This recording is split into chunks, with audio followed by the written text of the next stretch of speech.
Well, I look at my work that I've been doing on malnutrition and hunger, and I think that the woman is at the center of solving that paradox, because it's women that fall pregnant, it's women that give birth, it's women that breastfeed, it's women that grow most of the food in the world. It is women that mainly cook the food and make choices about what food families should be eating. So if I'm looking at how we solve one of the greatest human dilemmas of development, which is hunger and malnutrition, I'll put women at that center. It is their rights, it's their empowerment, it's their incomes that is going to change the calculus. And so, for me, women's leadership is more than just theoretical. I think that women, because of the maternal instinct, have a natural tendency towards nurturing society. So we will see less wars, we will see less investment in areas that are about military or even economic or social aggression.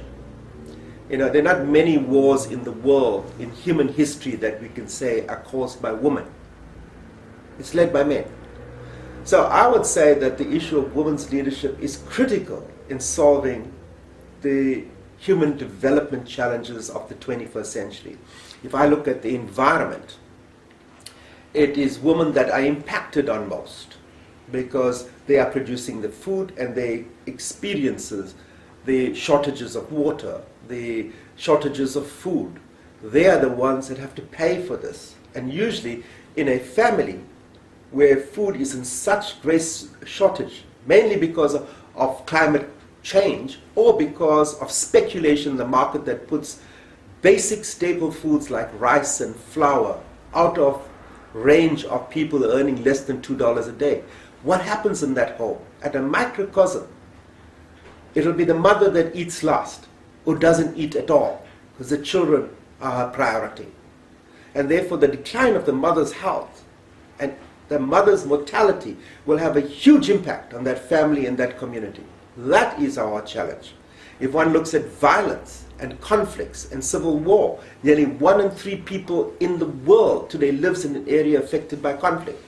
Now the extreme form of that is what's happening in the Horn of Africa crisis. But there are conflicts like that across the world, which puts women at risk. If one looks at areas, the area of the Great Lakes region, it's women that are getting raped. And women that are getting abused, it's the children that are at the forefront of those conflicts and as casualties.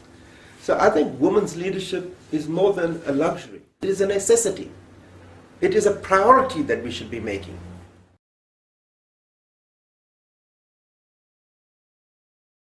If you take in Africa that 80% of the food is produced by women. Well, they own probably 1 or 2% of the land in Africa.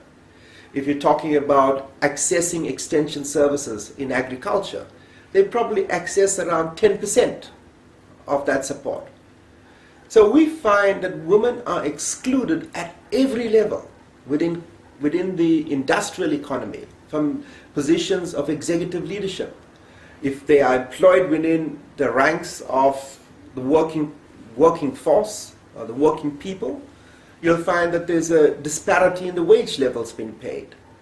If women that fall pregnant, they are discriminated against in many societies and countries. So I would say that women probably are equivalent to men, or if not more important, in the global GDP statistics that we collect. But are they remunerated on the same basis? No, absolutely not. One just has to do a most cursory analysis of executive pay across the world, or of executive leadership, and one finds great disparities. So for me, the issue of a woman's right is about building a more just world.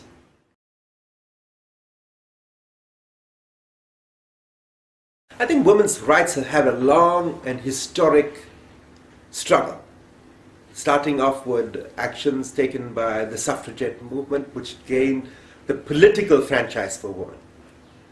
But there are many things that changed the position of women.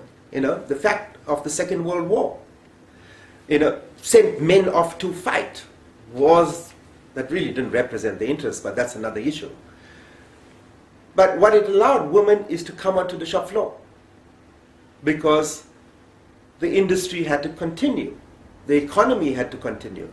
So there are cataclysmic events like the Second World War that takes women to the forefront of the industrial economy. And once they are there, they've established a right to be there. And then the issue is, what are the next movements? I think the sexual revolution around contraception revolutionized the position of women and allowed them to occupy a permanent right on the shop floor. And so these are events that have put women's rights on the front burner. But I think there's a creeping traditionalism today, and people using culture to take back some of those rights. And I think that must be fought fiercely, because to allow traditionalism and culture to now put women back in a dominated status is unacceptable to me. It will be taking us backward in terms of all the development progress we've made. So for me, culture, or be it religion, or be it traditionalism, that does not respect the equal right of women should be unacceptable to us. We live in the 21st century today.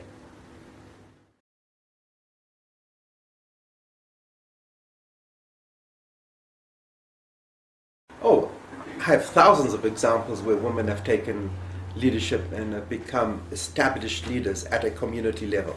Some of the most successful development projects I've seen is because women have come to the forefront.